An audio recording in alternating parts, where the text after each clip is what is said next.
Thriving with Parkinson's. Hi, I'm Hillary, and today we're going to talk about how you can thrive with Parkinson's. So, we know every day is different when you have Parkinson's, and it's hard to feel like you can really control what's going to happen day to day. But we do have some suggestions on how to help you take more control over your life while you're living with Parkinson's. Number one, activities. So, one of the struggles that Parkinson's presents is our sense of balance, which can really cause falls and can lead to other concerns. So, certain activities that you can do to gain your balance and help strengthen that is things like chair yoga, even standing, where you can hold onto a railing, make sure someone's there for support if you're very unsteady. But just try to maybe lift up one leg off the floor just a little bit, kind of like a stork, and just hold it for like 5-10 seconds. See how long you can hold it, and then put your leg down and maybe track your progress and see, how you're doing day to day. Another great activity is something called the big and loud therapy. I'm not sure if you've heard of it, but it is a wonderful therapy that is typically performed with physical therapists, speech therapists. So you can YouTube some of this. You can find some big and loud online or look at your nearest PT. You can always ask your doctor to, get you some PT and speech therapy. The concept is when you make these big exaggerated movements or you really use your voice, it's helping to strengthen those muscles, those neurons, those reactive centers, to help you keep using. Like, activity is just so vitally important. And this big and loud therapy for Parkinson's, we have seen it just do amazing things to help people with some of their symptoms. Another activity, walking. Walking again is also going to help you with that balance, but it's just the movement. It's so important. One of the symptoms that can come with more advanced Parkinson's, it's like our gait, we kind of can start to shuffle our feet.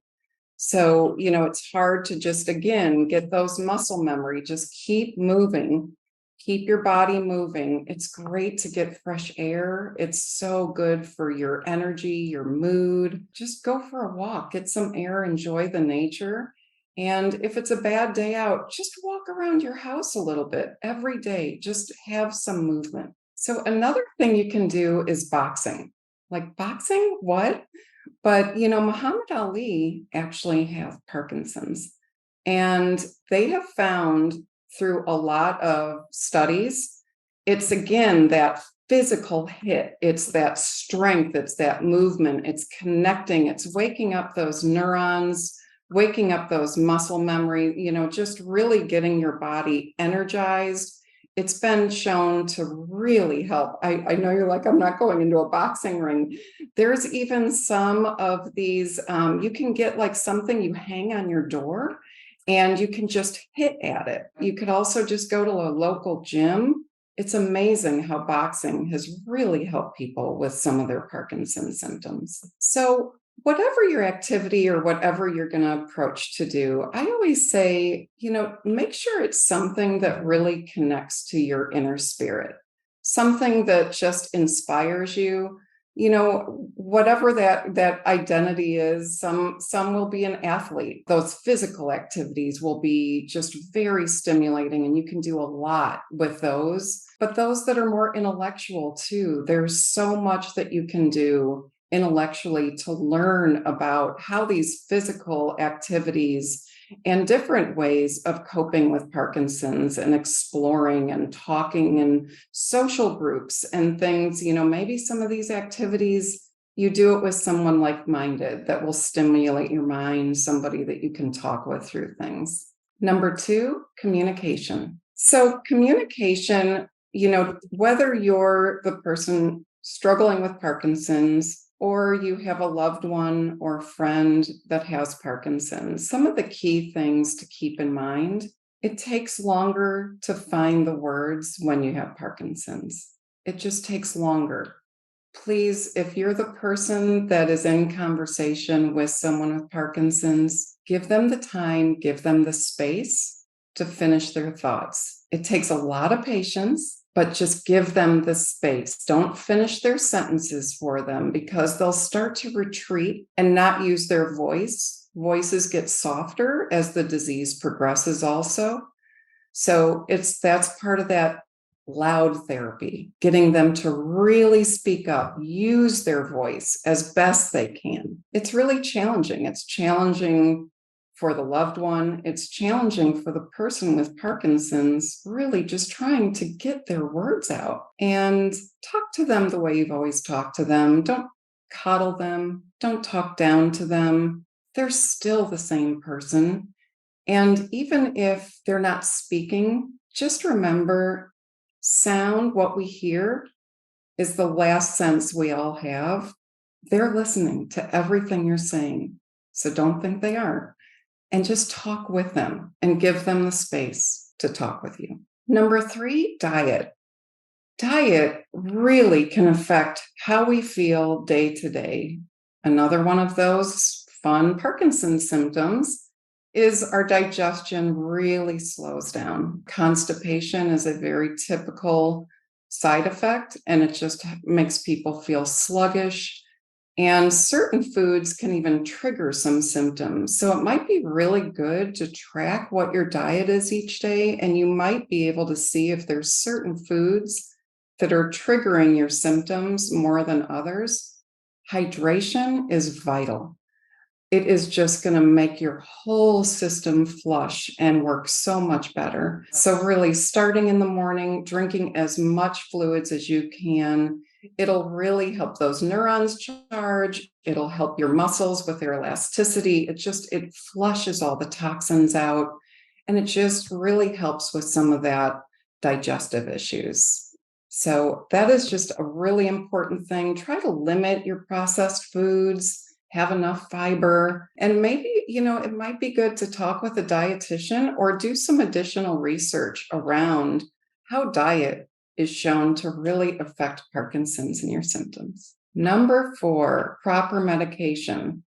So Parkinson's medication is one of these medications that has to be taken on time, certainly within a 30-minute window. You miss that window, it is going to be a really bad day. It's going to be the symptoms just really escalate. It's just very avoidable if you just take your medications on time. It really helps to keep those weekly organizers if you need to time them just to make sure that you're getting your medications on time. You can set up a regular timer and just document and make sure that you're getting your medications on time, and certainly within that 30-minute window. And also stay in touch with your doctor about where the symptoms are changing. It is very typical that a dosage, a medication that worked 6 months ago, a year ago, is just really not working anymore. So just partner with your doctor. This is a relationship that is so vital through this process, helping to manage these symptoms. And it's so important to make sure to take care of yourself, to really take the time to nurture yourself. And for those that are the caregiver, the family caregiver of a loved one, really give yourself some time, some respite to just do things that fill you and fill your desires and a little joy in your life. It'll make the other times with your loved one so much better. You'll be so much more available to them. And another option could be professional home care services, getting a professional caregiver like the caregivers that work with us. We help with all of these things. We help with all of the activities. We help with the walking. We can do the big and loud therapy in between the PT and speech therapy visits. We can certainly help with those med reminders to make sure you're getting your medications on time or that your loved one is. And we can also help with the meal prep, making sure there's a good balanced meal, making sure there's really good hydration, and also helping with that social support, the encouragement, the caring, the kindness.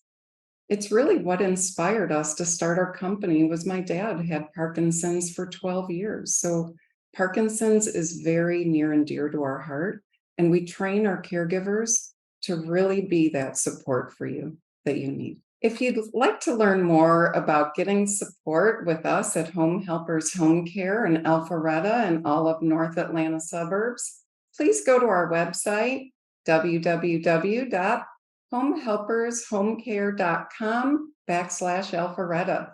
We look forward to talking to you soon.